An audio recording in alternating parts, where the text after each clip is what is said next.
Hello guys, in today's video I'll show you how you can check your hard disk health status in Windows 10 or 11. Let's begin. First, I would like to mention that hard drives have a limited lifespan, so it's very important to monitor their condition to avoid any sudden technicalities. Go ahead, open your browser, right?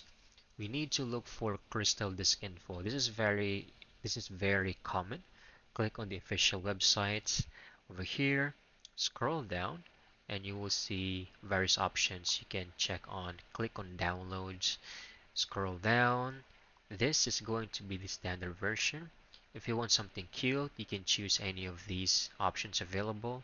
Just make sure to click on the installer. And once downloaded and installed in your PC, I will show you what it looks like. Okay, I got this for myself. You will see the health status over here. It says good, colored green, 92%, which is pretty fine.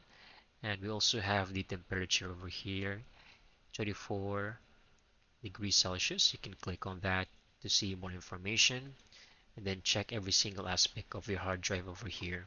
And that's it. You can use Crystal Disk Info or you can also use Hard Disk Sentinel. Overall, both applications and softwares do the same thing. They will tell you and monitor your health status of your hard disk. I hope you found this video very helpful.